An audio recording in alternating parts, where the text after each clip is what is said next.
Hello, hello, hello, my friends, welcome, welcome, welcome. Hello, I always like to start in a good spirit with good rhythm and especially having a great energy, ready to deliver and over deliver another empowering experience here at Empower Media Global Studios, all the way to the comfort of your home. And what an amazing opportunity it is to be here today, my friends, my friends. Whoa, whoa, whoa. Happy Friday. Yeah.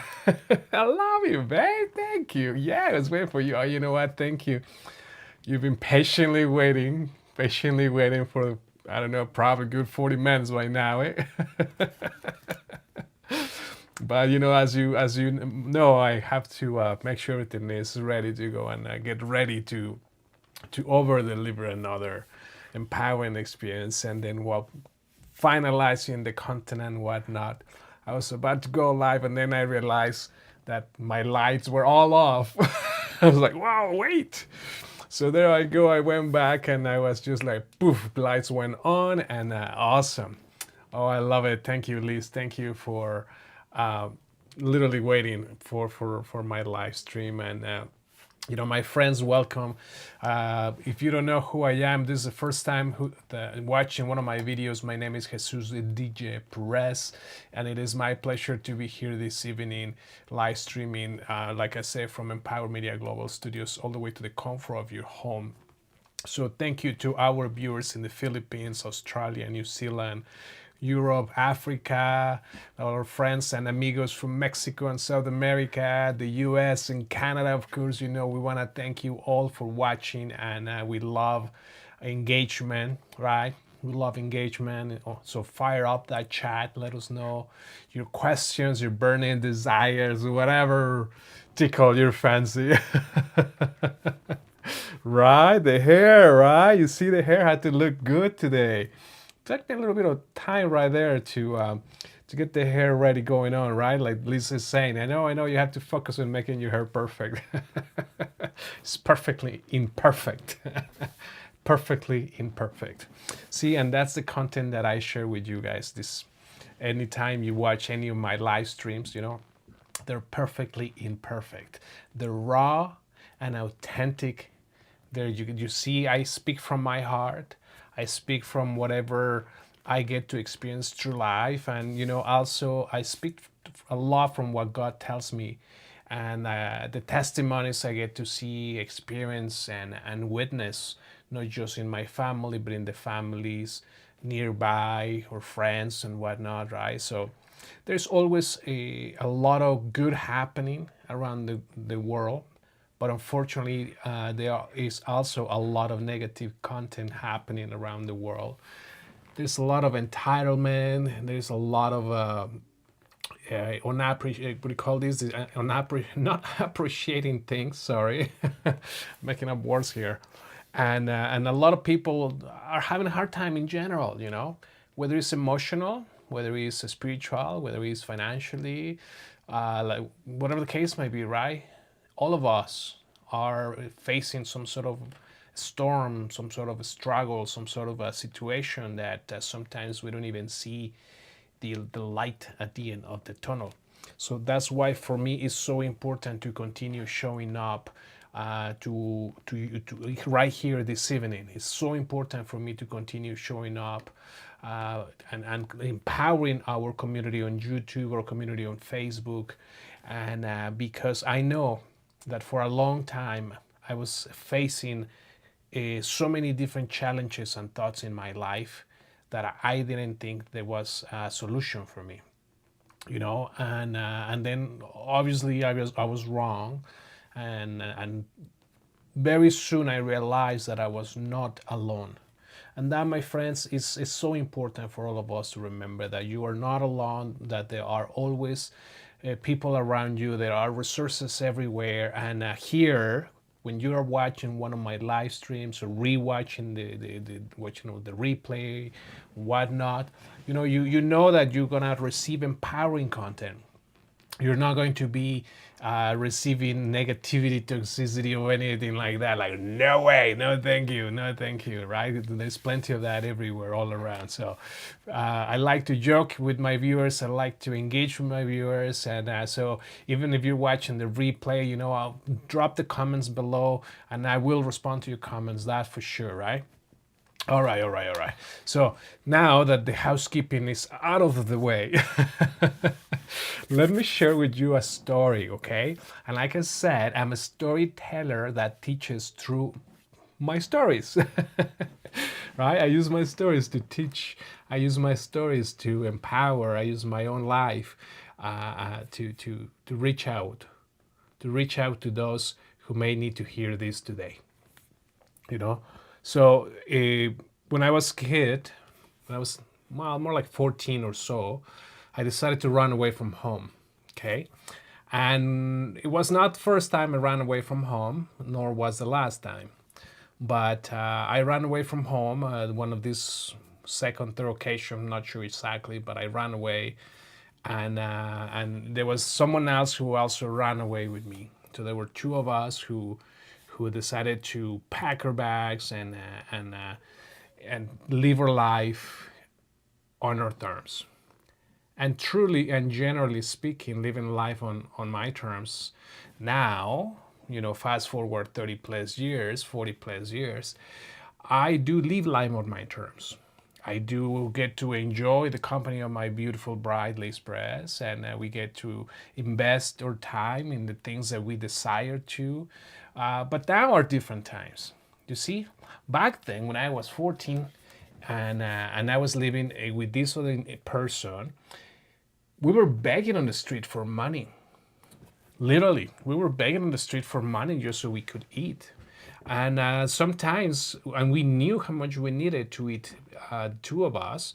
And what we would do is we buy a little gallon, well, not even a gallon, like a little 1 liter of milk carton and a pack of cookies, and we would eat with that. And that was our meal for many, many days. And we were living under these conditions for probably 2.5 months, maybe 3 months, closer to 3 months. And during that time, we certainly experienced what's like to live basically on the street with no food, with no money, with nobody that would hire me because I was 14 at the time, right? So everybody would tell me, son, you don't need to be begging for money. Go home. Go home. Just go back home. It's okay. But you see, when I was with this person, we were spending so much time together, going to the beach and spending time together and whatnot, that she didn't want to go home. I didn't want to go home. We both wanted to be there, and we didn't care that we didn't have anything. See? And then there were times where I would jump into the ocean and collect off the rocks whatever I could pick off the rock. Sometimes were like something like mussels, right? But they're called something else down in that region. And then snails, we would pick up a bunch of snails and just chop them off the rock, crack the shelf, and then rinse it with the ocean water, and then we would eat them like that. Oh boy, we got so stomach sick that for days that it was just awful because, well, we were eating raw snails. And at least you should cook those, right? A little bit of lime, salt, or something. Put in a tortilla, eat a taco of snails, at least, right? but I was just eating them right off the ocean, right? Or I'd be climbing palm trees, however I could, and then dropping down coconuts until I got one of those times that I made it to the top of the palm tree. There was a huge bee's nest up there, and I just slide down so fast that my entire legs, my arms, my chest, my stomach got completely scratched with the palm tree because I was just running for my life, my friends, you know. So one day when we were begging for money, we come across this community of individuals, a church per se, and one of them said, you know what, why don't I invite you guys over for lunch? Why don't you two come tomorrow, meet us here at the church, and then we'll take you out for lunch? And we're like, okay, sure. So off we went. The next day, we showed up at the church, and at the time that we agreed and everything, and we were just waiting for this guy and his wife to come pick us up, and eventually they showed up. And what happened at that point was that we didn't never really met them. We didn't know who they really were, but essentially they said, we're gonna take you to our home, and we'll have lunch and chit chat, whatever, right? See how we can help you. I said, okay. So then we started driving and driving and driving for over an hour, and into the mountain, into the middle of the jungle, into the middle of the mountain. And you can only imagine, right? It's like, are these guys gonna do something to us? Are they actually gonna invite us for lunch? Like, my God, like we've been driving for almost an hour. Like, what's going on here, right? And eventually we made it to their home. But you see, my friends, this couple who invited us live in the middle of the mountain, literally, where there were two other families around that built their homes with cardboard, with metal sheets, with wood, with whatever they were able to find. They built their homes out of these kind of materials, right? And it was so small that you could literally just have a bed inside and a little table, right? And that's where a family of 4, 5, 6 of them would sleep into that little tiny little house. And then everyone, like the three homes around, they would have a big table in the middle that they built up, and everybody would sit around that table and they would all share a meal. So my friends, we are shocked to see all of this because we never really actually been under those circumstances or anything like that. But I get to sit around the table with them, and they are, passing these bowls of bean soup. So, well, let me tell you something here. I know I'm from Mexico, and I know the stereotype of Mexicans love beans. Well, I was the exception. I was the one Mexican that did not like beans at all. Like, I was that one Mexican, okay? That I was, no way I'm going to eat beans. And when I was growing up, my mom, my grandma, they would cook me lunch or dinner or whatever. And they knew that if they were to give me beans, I would not even touch them, right? So they stopped wasting that portion of beans, and they would not give me beans, period, right? So I grew up not eating beans because I just simply didn't like the flavor of them. Well, my friends, when I'm sitting at this such a humble house table around these homes and whatnot, and they're passing up a bowl of bean soup, I'm looking at the soup, and this lady who I was, she's looking at me and she knows, right? And she's like, oh boy. And she's like, maybe they'll give us something else. I say, well, yeah, maybe it's like a 2-course meal, the soup and then something else. And then she asked them, right? Oh, thank you. This is so good. Is there anything else? Is there anything else after this, or are we gonna eat anything else? Or and they're like, no, this is it. I can give you more bean soup if you want. And she's like, well, maybe. I just want to make sure, because I really like beans. And she actually enjoyed the bean soup, not like me. Well, my friends, at that point, it's been too many days that we were just eating cookies and drinking milk as our one and only meal for the day. There were many days already behind us, many weeks perhaps. I didn't care. I didn't care how bad I dislike beans. I didn't care how bad I didn't want to eat that, but I took the first bite, and then the second bite. And my friends, let me tell you, those beans were the most tastiest beans I ever had, And it's possibly because I was so hungry that I didn't care, that I just wanted to inhale the food. And in fact, I finished my bean soup, and I asked for another bowl, right? And then they were glad to give me another bowl, and it's like, yeah, here you go, eat plenty, right? You have lots of bean soup, and The place was so humble. It's like I said, they live in the middle of the mountain, and yet with the very little they had, they opened up their home, they opened up their hearts, they welcomed us to their kitchen table, and we got to share a meal with them. The little that they had, they shared with us. Even though that at that point, my pride, my personal likings, my entitledness, and everything else that you want to add to the list, poof, was shattered. Poof, was just gone. It had to be overlooked. It had to be swallowed back, like people say, or push it out of your head, or whatever you want to call it, however you say it in your own country, you know. But the bottom line is, I ate those beans and I asked for more because I was like, you know what? This is what we have, this is what we enjoy, and I don't care about my anything else, but I'm going to eat. And I did.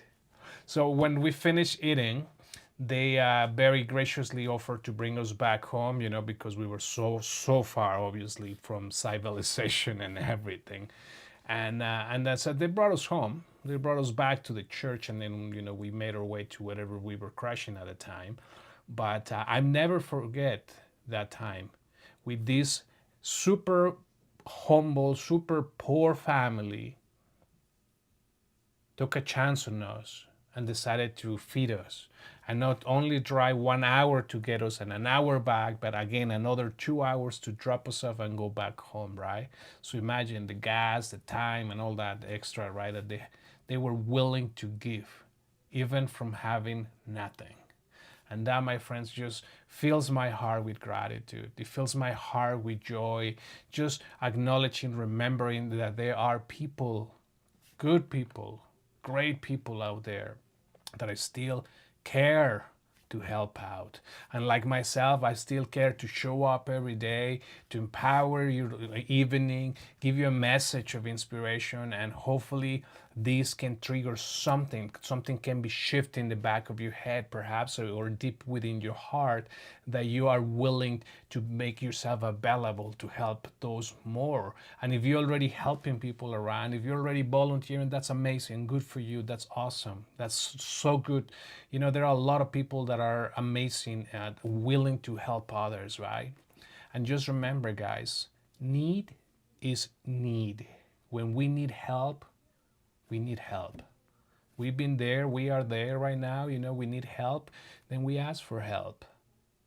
So here it is, right? Here we are today, reaching out and hoping that you guys have an outstanding rest of your evening, deciding for you the best this weekend, and have a fantastic beginning of March and a new month full of energy. Spring is around the corner, right? So that's super exciting. So many great things to celebrate, so many great things to be grateful for, so many great things to be willing to make yourself available to help others. So, my friends, thank you again for being here this evening. And I want to thank you in particular for all of your love offerings. Thank you so much for your donations, your email transfers, your text messages, or whatever it is that, however it is that you're communicating with us, direct messages and everything. Thank you for investing on us and for believing in this mission of empowering people, of bringing a word of encouragement to others instead of just sharing toxic, negative stuff just like everyone else, right? That you can see everywhere else. So, my friends, again, thank you. We'll see you tomorrow. Stay beautiful, stay empowered, and I love you. We'll see you now.